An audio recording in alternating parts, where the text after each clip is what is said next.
नमस्कार। देश प्रदेश व दुनिया की तमाम बड़ी खबरों में आपका स्वागत है। आइए एक नजर डालते हैं आज की मुख्य हेडलाइंस पर। आज हम आपको बताएंगे हरियाणा में एचसीएस अधिकारी के सब इंस्पेक्टर पिता को क्यों किया गिरफ्तार। वहीं हरियाणा में जाटों में पैठ बनाने के लिए नायब सैनिक की क्या है बिंदास नई चाल। वहीं आज हम आपको दिखाएंगे बहन से अफेयर चलाने वाले का भाई ने कैसे लिया बदला। वहीं आज हम आपको बताएंगे हिसार जिले के बुडाना गांव में 19 साल के लड़के ने क्यों किए दो बड़े कांड, एक और साथी का कैसे हुआ खुलासा। आज हम आपको यह भी बताएंगे कि अडानी ग्रुप की भारत में कैसे बढ़ने वाली हैं मुश्किलें। वहीं दलितों के घर जलाने पर 98 लोगों को क्यों सुनाई उम्र कैद। बड़ी खबर में आज हम चर्चा करेंगे पॉपुलर गायक दिलजीत सिंह दोसांझ ने सरकार को क्यों दिया खुला चैलेंज। वहीं आज हम आपको बताएंगे भूपेंद्र हुड्डा क्यों भड़के बीजेपी पर। हाईकोर्ट ने सरकार पर क्यों लगाई फटकार, नायब सैनी ने क्यों बुलाई तुरंत मीटिंग। वहीं आज हम आपको दिखाएंगे नायब सैनी का महाराष्ट्र में कैसे बजा डंका। बड़ी खबरों में आज हम आपको समझाएंगे फर्जी कंपनी ने 35,000 लोगों के साथ 18 करोड़ की कैसे करी ठगी। महाराष्ट्र की जीत पर हरियाणा में क्या अनोखा माहौल देखने को मिला, इस पर भी हम चर्चा करेंगे। वहीं 1 करोड़ 88 लाख की ठगी करने वाला आरोपी कैसे चढ़ा पुलिस के हत्थे। इसके अलावा बड़ी खबरों में आज हम बात करेंगे झारखंड में अपना घर कैसे लूटा बैठी बीजेपी। अब देखिए खबरें विस्तार से।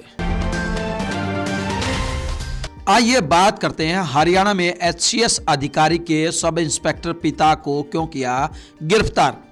हरियाणा के नारनौल में पुलिस ने एचसीएस अधिकारी एवं फरीदाबाद नगर निगम के ज्वाइंट कमिश्नर के पिता को दहेज केस में गिरफ्तार किया है। गिरफ्तार किया गया व्यक्ति दिल्ली पुलिस में सब इंस्पेक्टर है। आरोप है कि उसने सगाई के बाद बेटे की ससुराल वालों से दहेज में 25 लाख रुपए ले। बेटे का एचसीएस अधिकारी के लिए सिलेक्शन होने के बाद उसने कहा कि बेटे को एसडीएम बनाने के लिए फॉर्च्यूनर गाड़ी और 50 लाख रुपए की जरूरत है। जब लड़की के घर वालों ने पैसे नहीं दिए तो रिश्ता तोड़ दिया और जान से मारने की धमकी दी। लड़की वालों की शिकायत पर पुलिस ने केस दर्ज किया था। नारनौल के डीएसपी हरदीप सिंह ने बताया कि दिल्ली पुलिस के सब इंस्पेक्टर को पुलिस ने कोर्ट में पेश किया। कोर्ट ने उसे 1 दिन के रिमांड पर सौंप दिया है। रिमांड के बाद आगे की कार्रवाई की जाएगी। नारनौल शहर की रहने वाली महिला ने 29 सितंबर 2023 को सिटी थाना में शिकायत देकर कहा था कि फरीदाबाद नगर निगम के ज्वाइंट कमिश्नर तथा एचसीएस अधिकारी कर्ण सिंह बागोरिया से उसकी बेटी की सगाई हुई थी। कर्ण के पिता अशोक कुमार दिल्ली पुलिस में सब इंस्पेक्टर है। सगाई के बाद अशोक ने उनसे कहा कि उसके बेटे को नौकरी लगाने के लिए पैसों की आवश्यकता है। उन्हें दहेज में जो रुपए देने हैं वह अभी ही दे दे, क्योंकि यह बच्चों के भविष्य का सवाल है। उन्होंने कहा कि बेटा अधिकारी बन गया तो आपको भी फायदा होगा। महिला ने बताया कि बातचीत में उन्होंने कहा था कि वह रुपए देकर उसके बेटे को बड़ा अधिकारी बना देगा, इससे उनका भी फायदा होगा। इस पर उन्होंने अशोक कुमार को 2-3 किस्तों में 25 लाख रुपए कहीं से अरेंज करके दिए। इसके बाद कर्ण सिंह का एचसीएस बेटा अधिकारी बन गया, लेकिन उसके बावजूद भी उनकी बेटी को छोड़ दिया। आइए बात करते हैं हरियाणा के जाटों में पैठ बनाने में जुटे नायब सैनिक की। जी हां, हरियाणा में बीजेपी के नए सियासी दांव ने पॉलिटिकल एक्सपर्ट्स को चौंका दिया है। दरअसल अब तक गैर जाट पॉलिटिक्स कर रही भाजपा अब जाटों के बीच भी पैठ बनाने में जुट गई है। इसका संकेत इस बात से मिला कि सीएम नायब सैनी महीने में दूसरी बार जाट समाज के कार्यक्रम में हिस्सा लेने जा रहे हैं। वे हिसार के जाट शिक्षण संस्थान के शताब्दी समारोह में हिस्सा लेंगे। खास बात यह है कि नायब सैनी हरियाणा के तीसरे मुख्यमंत्री होंगे जो इस संस्थान के कार्यक्रम में बतौर चीफ गेस्ट शिरकत करेंगे। इससे पहले चौधरी भजनलाल और ओम प्रकाश चौटाला बतौर सीएम जाट शिक्षण संस्थान के कार्यक्रम में शिरकत कर चुके हैं। 2003 में ओपी चौटाला के बाद 21 साल में कोई मुख्यमंत्री इस कार्यक्रम में हिस्सा लेगा। आइए बात करते हैं बहन से अफेयर चलाने पर दोस्त से भाई ने कैसे लिया बदला। जी हां, हरियाणा के पंचकुला में शुक्रवार देर रात दो युवकों ने चाकू मारकर अपने दोस्त की हत्या कर दी। शनिवार सुबह उनका शव पड़ा मिला। सूचना पाकर पुलिस की टीम मौके पर पहुंची और शव कब्जे में ले लिया। शव को पोस्टमार्टम के लिए सरकारी अस्पताल की मार्चेरी में रखवा दिया। मृतक की पहचान बरवाला के रहने वाले 22 वर्षीय बिंदर के रूप में हुई है। पुलिस की शुरुआती जांच में सामने आया है कि बिंदर का दोस्त की बहन के साथ अफेयर था। इसी रंजिश में दोस्त ने बिंदर को बर्थडे पार्टी के बहाने बुलाया और उसकी हत्या कर दी। चंडी मंदिर थाना पुलिस ने आरोपियों के खिलाफ हत्या का मामला दर्ज कर जांच शुरू कर दी। आइए बात करते हैं 19 साल के हत्यारोपी ने डबल कांड कैसे किया, क्या थी रंजिश और किस वजह से दिया इतनी बड़ी घटना को अंजाम। नारनौल के बुडाना गांव में 62 वर्षीय किसान जयवीर सिंह व करीब 50 वर्षीय कृष्णा देवी के ब्लाइंड मर्डर केस की गुत्थी हांसी व नारनौल पुलिस ने सुलझा दी है। 6 नवंबर को जयवीर का शव उनके खेत के कुएं में पड़ा मिला था। वहीं 17 नवंबर को कृष्णा देवी का शव बुडाना गांव के खेल स्टेडियम में पड़ा मिला था। पुलिस की स्पेशल टीम ने इस डबल मर्डर केस के मुख्य हत्यारोपी को गिरफ्तार कर लिया है। जयवीर सिंह व कृष्णा देवी दोनों की हत्या करने का मुख्य आरोपी भी बुडाना गांव का ही रहने वाला युवक है, जिसका नाम अनूप है, जो 19 वर्ष का है। अनूप गांव में बकरियां चराता है। अनूप के साथ 3 अन्य लड़कों को भी हिरासत में लिया है। इस मामले को लेकर शनिवार को हांसी के एसपी हेमेंद्र कुमार मीणा ने प्रेस वार्ता की थी। एसपी ने खुलासा करते हुए बताया कि गांव के ही 19 वर्षीय युवक ने कृष्णा देवी की हत्या गहने व रुपए लूटने के इरादे से की थी। वहीं किसान जयवीर की हत्या उसने खेत में बकरी चली जाने पर धमकाने की रंजिश में की थी। एसपी मीणा ने बताया कि इस मामले में कई और लोग भी रडार पर हैं। फिलहाल आरोपी को रिमांड पर लेकर गहनता से पूछताछ की जाएगी। आरोपी से पूछा जाएगा कि ये दोनों मर्डर करने में उसके साथ और कौन कौन लोग शामिल है। रिमांड में पूछताछ के दौरान सामने आए तथ्यों को आगामी जांच में शामिल किया जाएगा। आइए बात करते हैं अडानी ग्रुप की भारत में कैसे बढ़ सकती हैं मुश्किलें। रिश्वत देने के आरोप में अमेरिकी कोर्ट में केस दर्ज होने के बाद भारत में अडानी समूह की मुश्किलें बढ़ सकती है। सेबी जांच कर रहा है कि क्या समूह ने बाजार को प्रभावित करने वाली जानकारी का खुलासा करने के नियमों का उल्लंघन किया है। इस बीच सेबी ने समूह से स्पष्टीकरण भी मांगा है। सेबी ने केन्या में एयरपोर्ट विस्तार की डील रद्द किए जाने और अमेरिका में केस को लेकर जवाब मांगा है। हालांकि समूह ने अभी जवाब नहीं दिया है। सूत्रों के मुताबिक सेबी ने स्टॉक एक्सचेंज के अधिकारियों से भी जानकारी मांगी है। इसमें पूछा गया है कि क्या अडानी ग्रीन एनर्जी लिमिटेड घूसखोरी के आरोपों में अमेरिकी न्याय विभाग की जांच का पर्याप्त जवाब देने में नाकाम रही। तथ्यों की जांच 2 हफ्ते चल सकती है। इसके बाद सेबी यह तय करेगा कि औपचारिक जांच शुरू करे या नहीं। आइए बात करते हैं घर जलाने पर 98 लोगों को उम्र कैद की क्यों सजा हुई। जी हां, कर्नाटक के कोप्पल जिले के माराकुंबी गांव में 28 अगस्त 2014 के दलित उत्पीड़न मामले में 24 अक्टूबर 2024 को फैसला आया।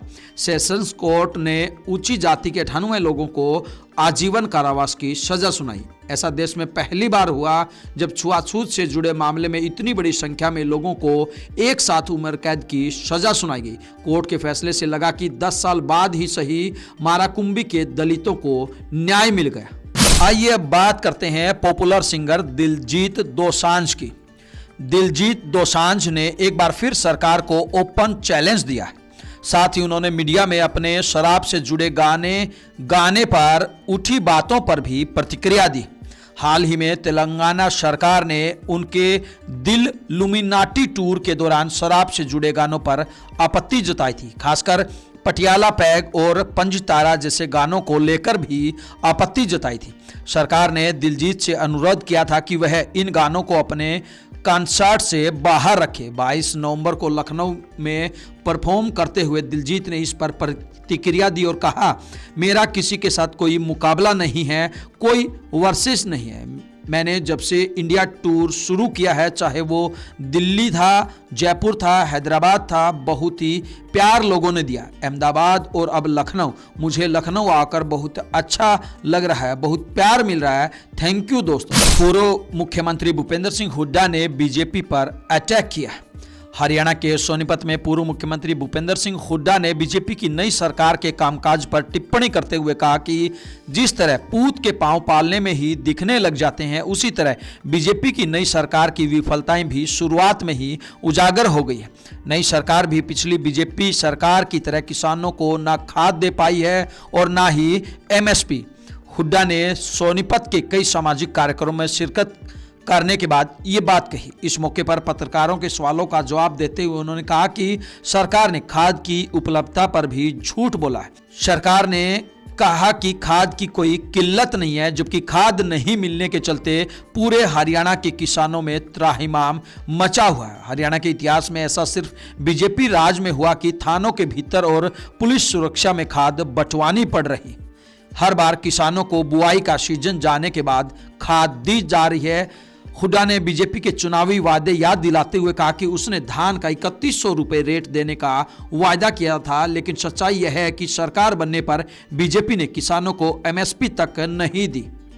हरियाणा में मानवाधिकार आयोग में चेयरमैन और सदस्य न होने के चलते कामकाज ठप पड़ने पर पंजाब हरियाणा हाईकोर्ट ने सरकार को फटकार लगाई थी।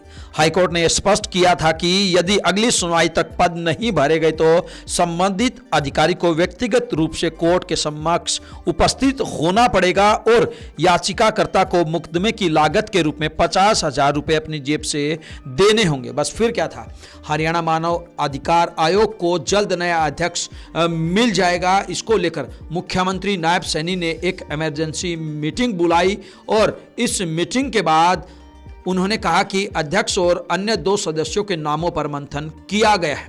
संभावना है कि मीटिंग के बाद आयोग में नियुक्ति के ऑर्डर सरकार की ओर से जारी कर दिए जाए। आयोग में चेयरमैन और सदस्यों के पद करीब 14 माह से खाली है। मीटिंग के बाद विधानसभा स्पीकर हरविंदर कल्याण ने बताया कि प्रक्रिया काफी समय से चली हुई है, उसी को लेकर मीटिंग रखी गई थी। हरियाणा मानवाधिकार आयोग के चेयरमैन और सदस्यों को लेकर चर्चा हुई है।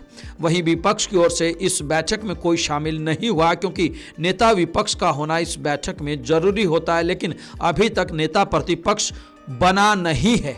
इस कारण से अब आगे होने वाली बैठक में ही प्रक्रिया आगे बढ़ पाएगी। आइए बात करते हैं हरियाणा के मुख्यमंत्री नायब सिंह सैनी का महाराष्ट्र में कैसे बजा डंका। जी हां, हरियाणा विधानसभा चुनाव का महाराष्ट्र में भी असर देखने को मिला। हरियाणा की जीत से उत्साहित बीजेपी नेताओं ने महाराष्ट्र में भी हरियाणा जैसे मुद्दे उठाए, जिसके कारण महाराष्ट्र में भाजपा गठबंधन को एक तरफा बहुमत मिला। महाराष्ट्र में खुद मुख्यमंत्री नायब सैनी ने स्टार प्रचारक की भूमिका निभाई थी। उन्होंने 2 सीटों पर रैलियां की और कई जगह भाजपा उम्मीदवारों के लिए डोर टू डोर प्रचार किया। सैनी ने वहां हरियाणा में राहुल गांधी के जलेबी के मुद्दे पर भी सवाल उठाए थे। महाराष्ट्र की जीत से उत्साहित भाजपा हरियाणा में जिला कार्यालयों पर लड्डू बांटकर जश्न मना रही है। आगामी 2 महीने के अंदर राज्य में निकाय चुनाव होने हैं। भाजपा हरियाणा में जीत का माहौल बनाए रखना चाहती है। मुख्यमंत्री नायब सैनी ने सोशल मीडिया एक्स पर पोस्ट कर मराठी में लिखा भी है, भाजपा महायुति आहे, एक है तो सेफ है।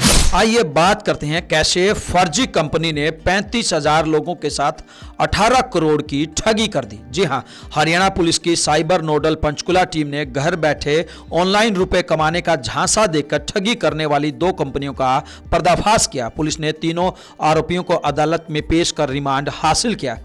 एसपी साइबर अमित दहिया ने बताया कि इस मामले में आरोपियों को पुलिस रिमांड पर पटना तथा उदयपुर भी लेकर जाया जाएगा। आरोपियों ने करीब 35,000 लोगों को अपना निशाना बनाकर 18 करोड़ रुपए की ठगी की है।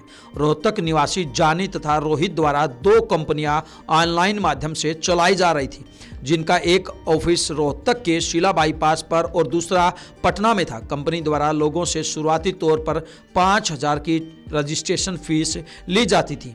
पीड़ित को अपने पहचान पत्र जैसे आधार कार्ड, राशन कार्ड आदि सहित अन्य जानकारी कंपनी की वेबसाइट पर अपलोड करनी होती थी। इस वेबसाइट पर एक व्यक्ति अलग अलग लोगों की आईडी का इस्तेमाल करते हुए कई और अन्य आईडी भी बना सकता था। इन वेबसाइटों पर 1,40,000 लोगों की आईडी का इस्तेमाल करते हुए पंजीकरण किया जा चुका है। पुलिस की शुरुआती जांच में सामने आया कि 35,000 लोगों ने कंपनी की वेबसाइट के माध्यम से निवेश किया है, जिनसे 18 करोड़ रुपए की राशि राशि इन कंपनी और इनके संचालकों के खातों में डलवाई गई है। यह पैसा गेटवे से उदयपुर भेजा जाता है। आइए बात करते हैं सस्ता सोना दिलाने के नाम पर कैसे की 1,88,00,000 की ठगी। जी हाँ, कैथल में पुलिस ने धोखाधड़ी के एक वांटेड आरोपी को गिरफ्तार किया है। आरोपी ने व्यक्ति को सस्ता सोना दिलाने का लालच देकर उससे नकदी हड़प ली, साथ ही पीड़ित को जान से मारने की धमकी भी दे डाली। पीड़ित की शिकायत पर कार्रवाई करते हुए पुलिस ने आरोपी को पकड़ने में सफलता हासिल की है। विभिन्न आपराधिक वारदातों में लिप्त अपराधियों की धरपकड़ के लिए विशेष मुहिम चलाई जा रही है, जिसके तहत कार्रवाई करते हुए आरोपी को काबू किया गया। पुलिस प्रवक्ता ने बताया कि रामफल निवासी ढूंढवा की शिकायत पर थाना तितरम में दर्ज अभियोग अनुसार उसे 1 नवंबर 2018 को उसकी पहचान का युवक अनिल निवासी हजवाना बस स्टैंड कैथल पर मिला, जिसको रामफल अपने साथ गुलमोहर सिटी कैथल स्थित अपने फ्लैट पर ले गया। वहां अनिल ने उसको कहा कि वह सस्ता सोना देने का धंधा करता है और उसने मुझसे सस्ता सोना दिलाने की बात कही। पीड़ित उसके झांसे में फंस गया और उसको 1,88,00,000 रुपए का चूना लगा दिया, जिसके बाद पुलिस ने उसको गिरफ्तार करके रिमांड पर ले लिया है। आइए बात करते हैं झारखंड में बीजेपी कैसे लुटा बैठी अपना घर। जी हां, झारखंड में बीजेपी का दाव उल्टा पड़ गया है। बीजेपी ने नई सीट जीतने पर फोकस किया और 11 नई सीटें जीती, लेकिन 14 ऐसी सीटें गंवा दी जहां 2019 में जीत मिली थी।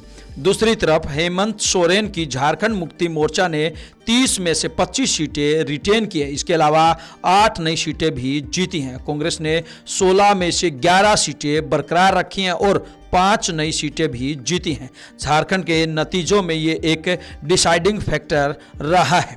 झारखंड को 5 पॉलिटिकल रीजन में बांटा जाता है। बीजेपी को सबसे ज्यादा नुकसान अपने गढ़ माने जाने वाले छोटा नागपुर इलाके में हुआ है। बीजेपी प्रदेश अध्यक्ष बाबूलाल मरांडी यहीं से आते हैं। इसके अलावा आदिवासी बहुल संथाल परगना में बीजेपी लगभग साफ हो गई है। चंपाई सोरेन के इलाके कोल्हान में बीजेपी ने 2 नई सीटें जीती हैं। इन तमाम खबरों को लेकर आपकी क्या कुछ प्रतिक्रिया है, आप हमें कमेंट बॉक्स के माध्यम से जरूर बताएं। ब्यूरो रिपोर्ट, बिंदास रहना।